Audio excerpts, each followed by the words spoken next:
Ribuan pulau berpenghuni, terbesar hingga yang tersembunyi.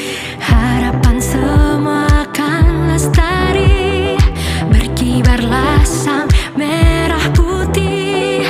Kita beraneka tapi satu.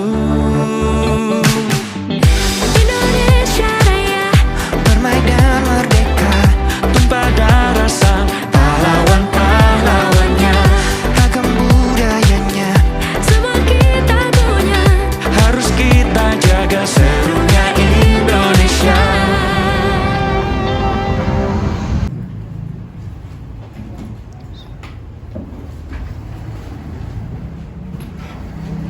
Assalamualaikum semuanya. Waalaikumsalam. Oke, selamat pagi. Pagi. Apa kabar? Baik. Sebelum kita memulai pembelajaran hari ini, kita doa dulu ya. Doanya siapa? Ketua kelas Umam ya. Yuk, Silakan. baiklah teman-teman, sebelum kita memulai pelajaran kita pada hari ini, ada baiknya kita berdoa terlebih dahulu. Doa mulai. Baik. Tadi ada yang tidak datang dah hari ini. Yuk, Ada berapa? Tiga. 3 orang. Baiklah. Sekarang kita akan belajar. Tapi sebelum masuk pelajaran, masih ingat dah kemarin pelajaran apa? Materinya. Tes cerita sejarah. Tentang apa? Pengertian dan struktur. Ada yang ingat pengertiannya apa kemarin? Yuk, Ya. teks yang menceritakan, menjelaskan fakta kejadian masa lalu yang menjadi asal muasal sejarah. Oh ya, ada yang lain. Mau menambahkan? Teks yang berisi cerita sejarah masa lalu. Yang lampau, bagus. Strukturnya apa kira-kira? Masih ingat gak? Hanya ada 3 kan? Yuk. Iya Bu. Apa? Ayo Bu. Ya. Orientasi, urutan peristiwa, dan reorientasi. Oh ya, pinter. Masih ingat semua berarti ya? Ya, Bu. Berarti pembelajaran kemarin masih berhubungan sama hari ini. Tetap ke teks cerita sejarah. Untuk apa kita belajar saat itu, teks itu? Untuk kita bisa mengetahui bagaimana cerita-cerita sejarah pada masa lampau. Pasti sangat mempengaruhi atau memiliki informasi untuk kita mengetahui bagaimana cerita kita masa lampau. Baiklah, sebelum memulai pembelajaran, Ibu akan kasih tahu kita akan belajar masuki KD kompetensi dasarnya 3.4, yaitu kebahasaan, cerita, atau novel sejarah. Dengan KD ini, kalian tujuan pembelajarannya setelah pembelajaran ini diharapkan melalui kegiatan pembelajaran dengan model PBL. PBL itu adalah problem based learning, atau kalian mencari permasalahan, mencari jawaban dari permasalahan. Jadi siswa dapat mengidentifikasi, menjelaskan, dan menganalisis kebahasaan cerita atau novel sejarah. Paham ya semua? Baik. Ada yang mau ditanyakan nggak sebelum kita mulai? Lanjut? Lanjut ya. Baik, sekarang Ibu akan menayangkan video pembelajaran materi. Kalian simak baik-baik videonya. Nanti sudah video hal yang tidak mengerti, belum dipahami, boleh kita tanya jawab. Silakan. Assalamualaikum warahmatullahi wabarakatuh. Apa kabar kalian semua? Ketemu lagi dengan saya, Oka Aulia Pratik. Kali ini kita akan belajar materi cerita atau novel sejarah. Materi ini terdapat pada tingkat SMA dan SMK kelas 12. Pada materi cerita atau novel sejarah, kita akan memasuki KD 3.4, yaitu menganalisis kebahasaan cerita atau novel sejarah. Dengan tujuan pembelajaran, melalui kegiatan pembelajaran dengan model PBL, siswa dapat mengidentifikasi, menjelaskan, dan menganalisis kebahasaan cerita atau novel sejarah. Oke, ini yang akan dibahas hari ini. Ada 4 kaidah kebahasaan dalam cerita atau novel sejarah. Yang pertama apa? Ya, pinter. Yang kedua? Yang ketiga? Yang keempat menggunakan hal ini pasti setelah kalian pelajarin pada materi-materi sebelumnya. Tapi hari ini berbeda karena kita lebih ke fokus ke materi teksnya.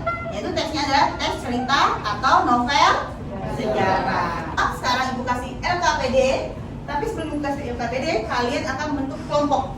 Ibu minta 4 kelompok ya. Jadi ini isinya ada 6, ada 5. Boleh langsung ke kelompok ya. Silakan. Ibu kasih LKPD ya, lembar kerja peserta didik. Isinya kalian menganalisis kebahasaan, teks, cerita, sejarah.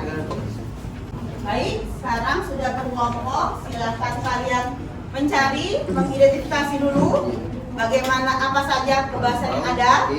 Setelah mengidentifikasi, kalian menuliskan dan nanti kalian menjelaskan dalam presentasi kelas. Paham semuanya? Paham ya, silakan dikerjakan LKPD-nya. Peristiwa yang jadinya masa lalu kan. Ya, benar. Benar sekali.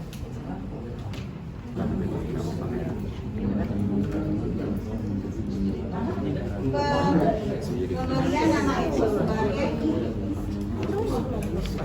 tindakan kan? Iya, tindakan.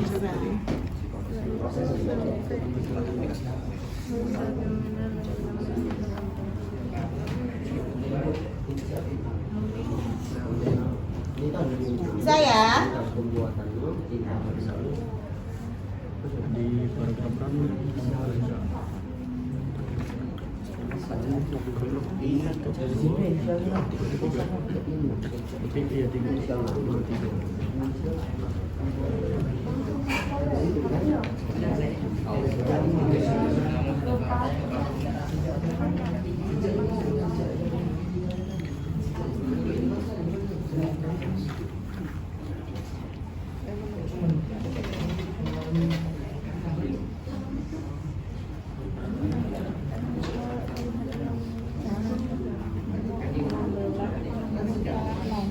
Ya, kelompok satu apa? Kalau membelah, Apa Ibu nggak kedengeran besar-besar suaranya? kalau membelah itu termasuk cara atau Membelah. Apa dulu kalimatnya? Lihat kalimatnya. seleksi membelah kota Palembang. Tapi kan itu bukan tindakan orang kan caranya? Bukan, tergantung kalimat ya. Itu maksudnya tuh membelah tuh berpisahkan saja kata-katanya ya. Coba cari yang lain, masih ada yang lain. Ya? Ya. Cara dia melakukan sesuatu, cara dia menikmati, cara dia menikmati. Kalau yang ini, namun arsitek yang membuat rancangan jembatan ini ternyata adalah seorang warga negara Jepang juga. Cara membuat rancangan. Ya, apa? Ya itu masuk program waktu. Terus tepat. Cepat tepat. Ya, bukan waktu, tepat. Dari kelompok 1, 2, 3, 4, sudah selesai semua? Sekarang kita waktunya mempresentasikan hasil jawaban kalian. Sekarang mau maju, yang pertama kali siapa? 3, Bu. Kelompok 3, boleh. Silakan dipersiapkan ke depan. Selamat sukses. Assalamualaikum warahmatullahi wabarakatuh. Kami dari kelompok 3 ingin mempresentasikan pada bagian 3 dan 4, yaitu bagian keterangan tempat, waktu dan cara, dan hubungan waktu, konjungsi temporal. Saya Muhammad Mahmudullah dari kelompok 2 ingin Lalu bertanya. silakan, ya. Ingin bertanya tentang yang nomor 3, caranya gimana? Maaf, sebelumnya tadi ada yang ketinggalan. Cara memanfaatkannya itulah dengan cara lalu lintas. Dipakai dengan lalu lintas. Mohon maaf tadi agak tidak terbaca tadi. Ya. Ya, gugup. Baiklah, terima kasih. Mungkin hanya ini hasil presentasi yang kami bisa sampaikan. Apabila ada kekurangan kami minta maaf. Karena kesempurnaan milik Allah. Jadi kami akhiri. Wassalamualaikum warahmatullahi wabarakatuh. Waalaikumsalam warahmatullahi wabarakatuh. Ya, berikan tepuk tangan. Kami dari kelompok 4 ingin mempresentasikan jawaban hasil dari diskusi kami. Tandanya dari kelompok 2 bertanya tentang bagian cara. Cara itu kan proses. Jadi manfaat itu apa termasuk proses? Boleh nambahin. Coba pendapat dari kelompok 1 apa? Boleh. Itu bukan cara Bu, tapi itu dari jembatan tersebut. Manfaat jembatan. Sebagai lalu lintas. Sebagai lalu lintas. Itu Berarti kan ngomong otomatis. empat dan salah ya, kalau 3 ya. Bukan menyalahkan Bu, tapi Kurang tepat. Lalu lintas.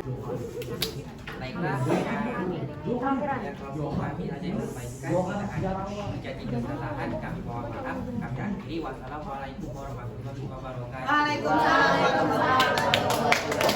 Kali ini kami akan membahas aspek kebangsaan, yaitu yang pertama tentang kalimat yang menyatakan peristiwa masa lampau, dan yang kedua kata yang bermakna tindakan atau perbuatan pelaku sejarah. Kenalkan, nama saya Anissa Rizky, perwakilan dari kelompok 1 ingin meminta tolong, boleh kalau untuk diulang jawaban kalian tentang kata yang bermakna tindakan atau perbuatan pelaku sejarah. Contohnya, perang diubah, memperjuangkan, membuat, dan mengangkat. Itu kan saya mau bertanya. Itu kan pernyataannya dari kalimat teks ini. Di mana ada kata perang? Ada di paragraf keempat, kalimat akhir keempat. Kami akhiri presentasi kami pada hari ini. Kalau ada salah, ya salah. Kami akhiri. Wassalamualaikum warahmatullahi wabarakatuh. Assalamualaikum warahmatullahi wabarakatuh. Kami dari kelompok 1 ingin mempresentasikan hasil kerja kami. Baiklah, ada yang mau ditanyakan? Saya, Awal Bajri dari kelompok 1 ingin menanyakan tentang Sabar. kalimat yang menyatakan peristiwa masa lampau pada kalimat yang kedua, yaitu membelah. Membelah itu kan bukan gara-gara orang, tapi memang dari dahulunya. Tidak termasuk peristiwa masa lampau. Baiklah, kami akhiri penutupan presentasi kami pada hari ini. Kelebihan dan kekurangannya kami mohon maaf. Wassalamualaikum warahmatullahi wabarakatuh. Waalaikumsalam. Sudah selesai kita presentasi, sudah Ibu luruskan. Ada yang beberapa yang bukan salah persepsi ya, berbeda persepsi. Dan sudah Ibu luruskan ya, bagaimana menyatakan masa lampau. Peristiwa masa lampau berarti peristiwanya sudah terjadi zaman dahulu. Ada peristiwa yang terjadi zaman dahulu. Terus menggunakan kata-kata bermakna tindakan. Berarti ada kata-kata yang maknanya tindakan. Lanjut, ada apa lagi? Menggunakan fungsi. Hanya keterangannya. Keterangannya ada tempat, ada waktu, dan ada cara. Hanya keterangan. Lanjut, ada yang menggunakan konjungsi tempo. Tempo berarti waktu. Berarti konjungsi yang menyatakan waktu. Karena cerita sejarah, kalau cerita itu pasti ada waktu. Nah, sekarang siapa yang mau bantu Ibu menyimpulkan pembelajaran hari ini? Ayo, ya silakan. Pada hari ini kita menyimpulkan kaidah kebahasaan, yaitu menggunakan kalimat yang menyatakan peristiwa masa lalu, yaitu adalah sebuah peristiwa yang terjadi ada yang dikarenakan sebab akibatnya. Yang kedua, kata yang bermakna tindakan, yaitu adalah cara mengerjakannya atau yang dilakukan oleh seseorang itu. Yang ketiga, menggunakan fungsi keterangan yang menyatakan tempat, waktu, dan cara. Itu hanya keterangan saja, tidak dijelaskan hal yang tidak disebutkan dalam teks, seperti keterangan saja, tempat, dan waktu dan caranya. Yang keempat, menggunakan konjungsi temporal, yaitu kata kerja waktu yang menghubungkan waktu. Ya, bisa juga. Baik, boleh. Tepuk tangan dong. Ya, untuk minggu depan kalian silakan mempelajari, masih berkaitan dengan cerita dan novel sejarah. Minggu depan kita akan menulis, tapi menulisnya adalah autobiografi hubungan dengan cerita sejarah. Tapi nanti kalian akan menulis cerita sejarah mengenai diri sendiri. Paham? Silakan dibaca-baca, silakan dipelajari untuk materi selanjutnya. Baik, Ibu tutup hari ini. Sebelum kita tutup, silakan dulu. Hari ini apa langsung istirahat ya? Ya. Ibu tutup dengan ucapan wassalamualaikum warahmatullahi wabarakatuh. Waalaikumsalam.